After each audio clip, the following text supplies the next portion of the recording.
Hello and welcome. My name is Kelly Wayment and we are here at the Silhouette Studio. Today we are going to do a Curio2 engraving project. I'm going to show you step by step how to set up everything you need to do engraving, and this is going to be a fun project. If you have questions or comments along the way, go ahead and leave those in the comment section, and go ahead and gather up your supplies so you can craft along with me.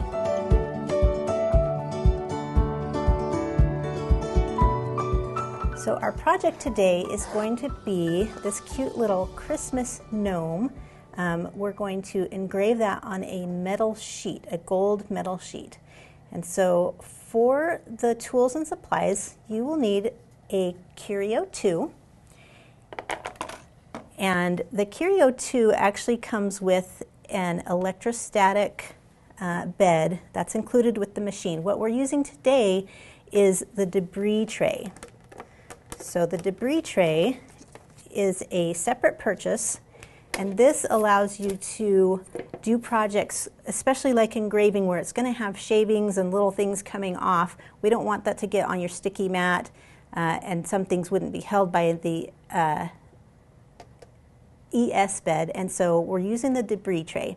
And I will show you, before we get started in the software, I'm going to show you how to get that installed. The other things you're going to need are the engraving tool. This is a power tool, and it's got little contact points that when you load it into your Curio machine, this is in the carriage 2, those contact points touch, and that gives power to this tool, so it has the powered little spinning action as it does its motion. The other things you will need are some masking tape, because that is how you hold your machine onto this debris tray, which is not sticky. We're going to use a little soft paintbrush or toothbrush, just something soft that you can wipe away the shavings. You will need, because we're using a reflective surface, you're going to need a tiny little flat piece of either tape, or this is a little piece of parchment paper. I'll show you how to use that as we do the height detection function. We're going to be using these metal sheets. I'm going to use the gold one, but when you buy this in the Silhouette America shop, it comes with one black, one pink, and one gold, so you can choose which one you want to use. And like I said, we'll be using the gold piece. And then I also wanted to show you that you could, we're not going to use these, but you could also do this project on acrylic. So these you can just find at Michael's. And so it's your choice. You could do the same project, same steps, whether you use it for clear acrylic or metal etching sheets, but that's what we're going to use, is the metal. Before we go into the software, I'm going to show you how to set this up. All right, so as I mentioned, the Curio2 comes with the electrostatic bed, the ES bed, and we don't need it for this project. I should also mention that the Cameo 5 also can use an ES bed, but that's a separate purchase for the Cameo 5, whereas with the Curio2 it's included. So when you want to switch out your tray, just unlock these buttons. They just slide to the side, and just slide that tray out. And make sure that you save this clear plastic sheet. That always needs to stay with the ES bed. And then to put the tray in, this is called the debris tray, you're just going to slide that back in the same spot. It's got little grooves, and you just push it from the side, just push it all the way in there, and lock those little clips, the little button into place. So that is ready, and we've got our blade installed, or our power tool installed, Power Engraver, and the machine is turned on.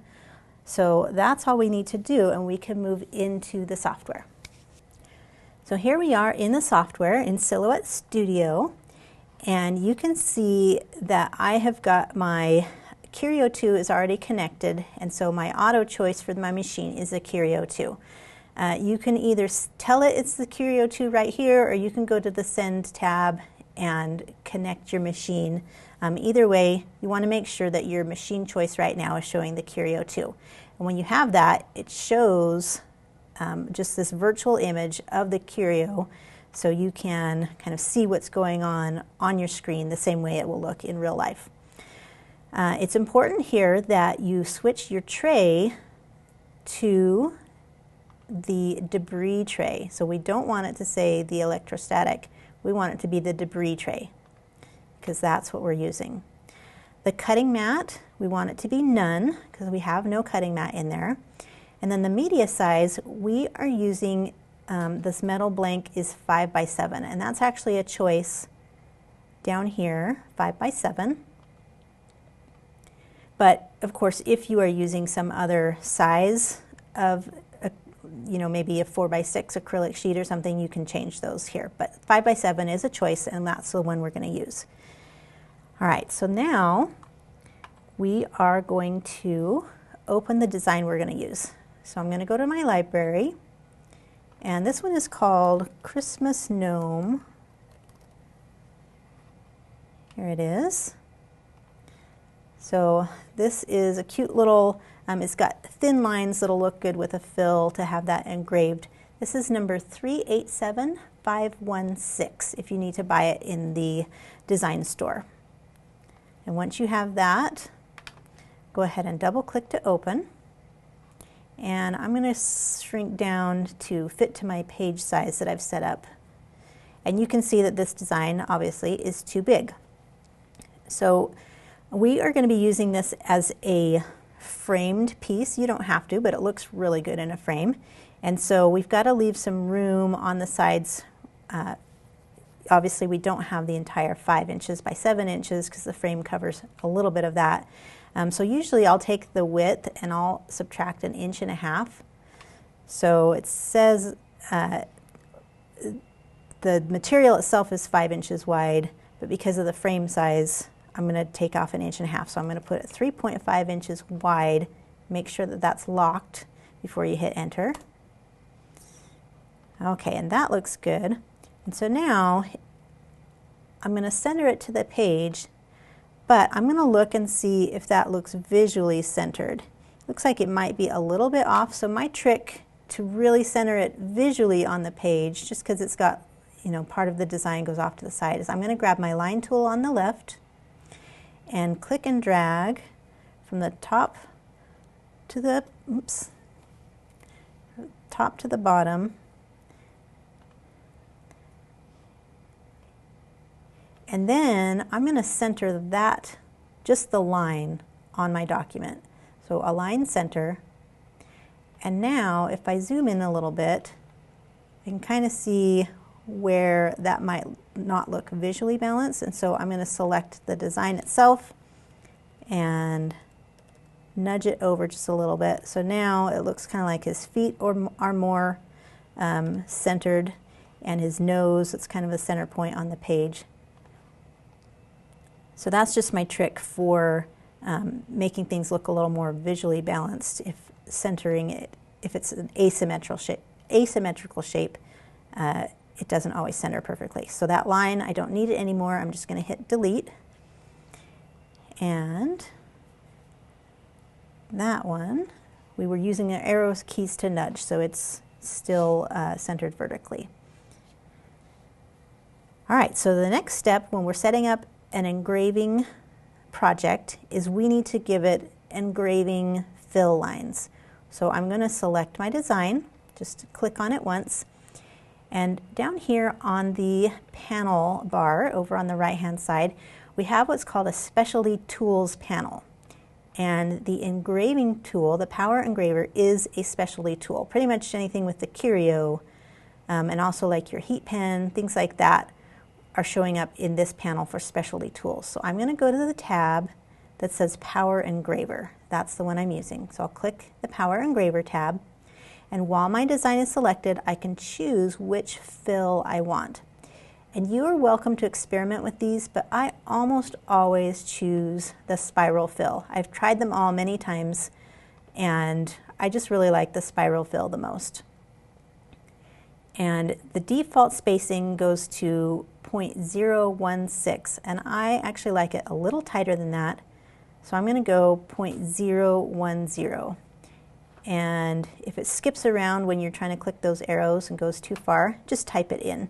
Highlight it 0.010 and hit enter, and that will lock it into that spacing that I want. I'll zoom in a little bit, and you can see those little spiral lines. That's the action that your engraver tool is going to take. And that spacing and that fill are what I like. And again, you're welcome to do something different, but if this is your first project, you might just want to trust me and go with the settings I'm using. All right, so now let's go ahead and go to the Send panel. And we need to set this up for Carriage 2. So if you have, generally when you come to the Send panel, you've got Carriage 1 showing, and we are not using Carriage 1, we're using Carriage 2. So you can collapse that and expand Carriage 2. And here is, let's see, it's still trying to connect. So we'll give it just a minute.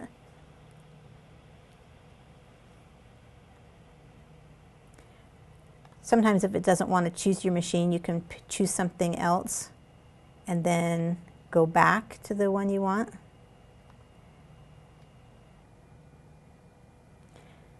All right, so that is finding my machine.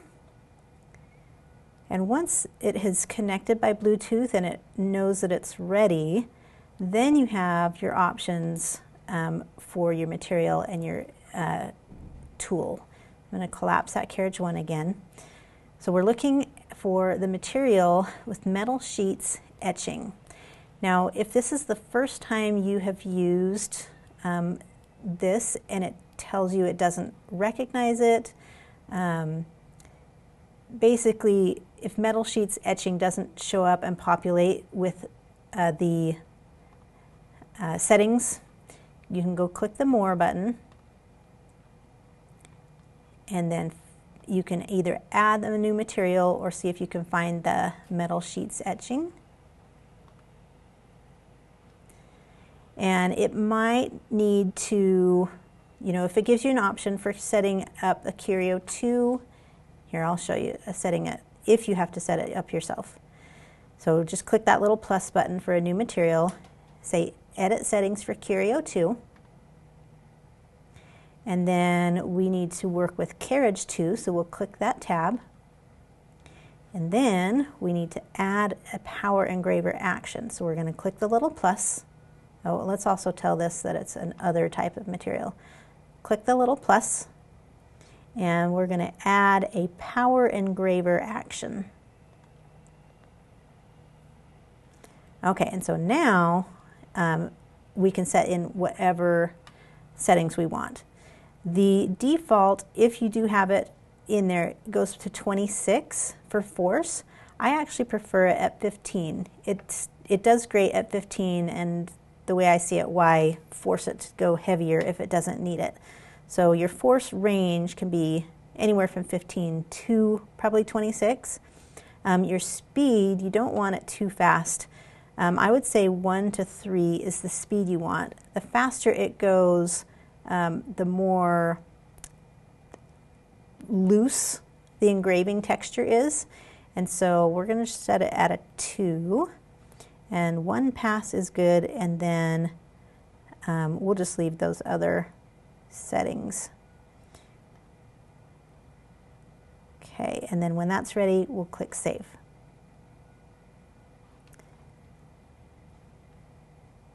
Let's see, what I forgot to do though is change the name of this material. So double click on the material and we'll call it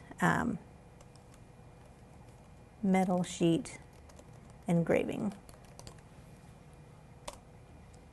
Okay, once that's done, we can click X. All right, so you can either choose, once you've made a custom material, you need to go find it again. So we'll scroll down to the user defined, and once you've created a material, it'll go to the bottom of this user-defined list. That's where you'd find it. I'm going to go ahead and go with the, if you do have it, the metal sheets etching that is the default. All right, so that gives me the action of Power Engraver, gives me the tool is auto-detected for the Power Engraver.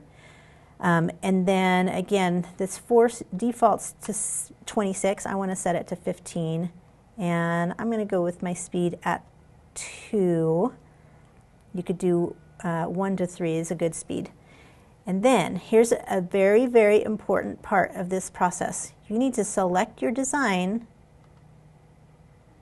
and choose Power Engraver action so your lines turn blue. So I don't know if you want to remember a little rhyme. Carriage 2, turn lines blue.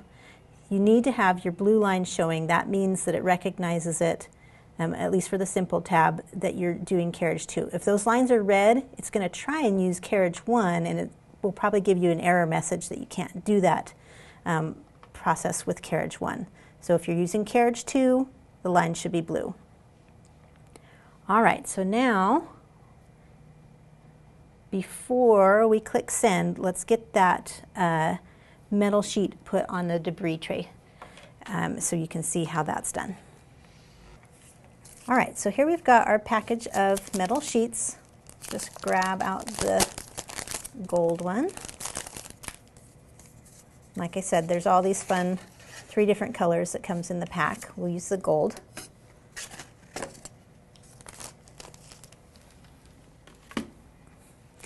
And what we're going to do is line it up on our document in the same orientation. We've got it in portrait orientation in the software, so let's put it in portrait orientation on the debris tray. And now this won't stay in place on its own, so we are going to use the tape that comes with the Curio, and we're going to add at least 4 points of contact. Now you're looking for this little corner mark on the debris tray that's just right below where the tool 1 is.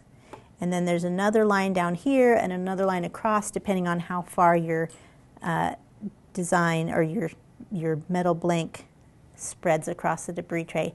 And we're just going to put tape on there. And we want to make sure that it's not where the design is going to etch. And we've got plenty of room on this one, so I'm not worried about it. And you can, if you want to be real careful, you can put your tape all the way across. But I have found that if you're just doing 4 points of contact, that's plenty. And so that's not moving at all. That's secure enough. Okay, so my tape is on. My metal sheet is on the tray.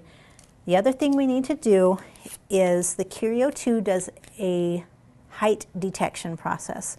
So it does an automatic height detection where it will decide how tall your material is so it knows how far to lower the tool.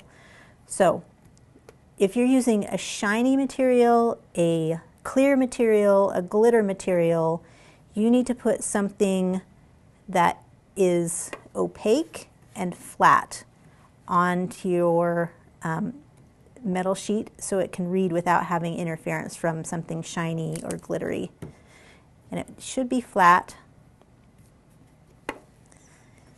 and it should be thin. So this is just a little tiny piece of parchment paper. You could probably use a little piece of copy paper or a piece of tape. This should be good enough. So what I'm going to do is when we get to the process for height detection, I'm going to do a manual height detection, and that's done in the software. All right, so here we are looking at the software screen.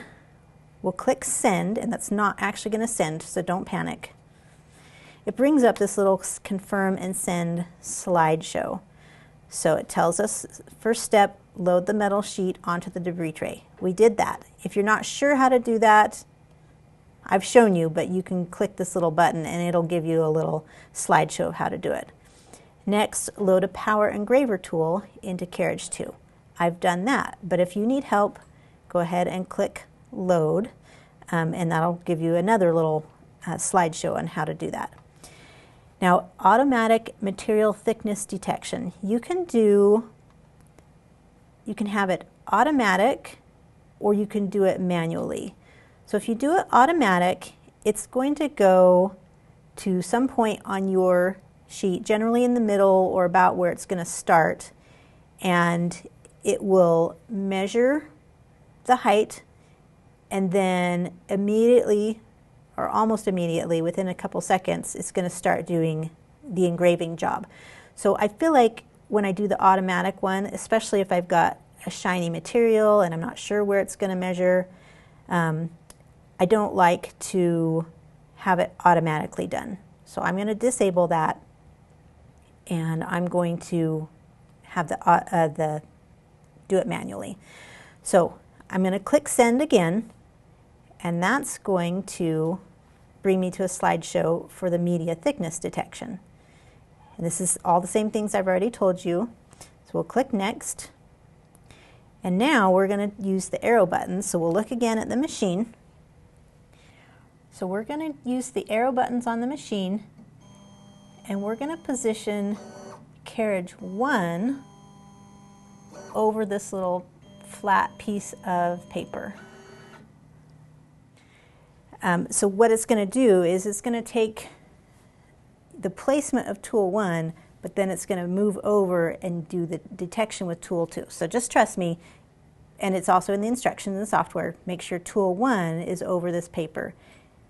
And basically right where tool 1 is at, that's where it's going to take the reading. So then back in the software, we're going to click Detect Thickness, and then you can see that it's going to do the little height detection.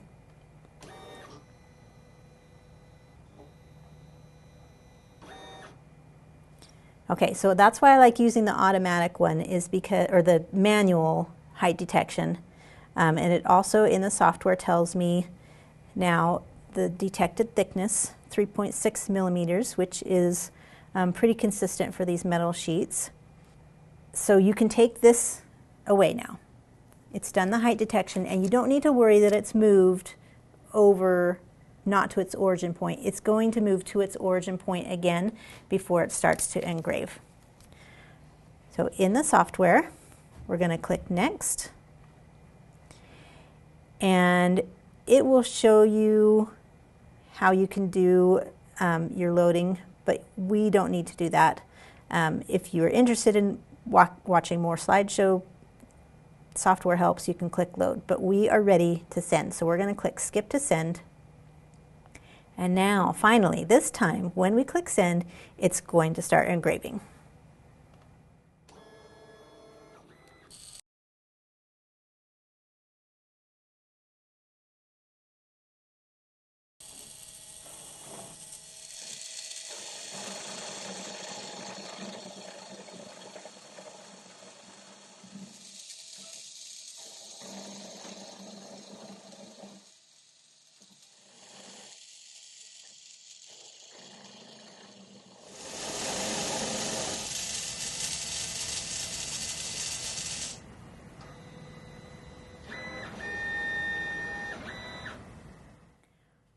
So that design took maybe 20 minutes about. And so what you want to do when you are done with the etch is you just want to take a soft brush, and be careful because these materials that are meant to be engraved on are soft, and so they're easily scratched. So I'm just using a soft brush to brush away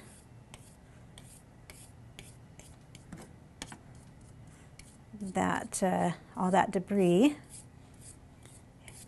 And then you might still want to wipe it with a cloth or blow it off, and then you're just taking off the tape.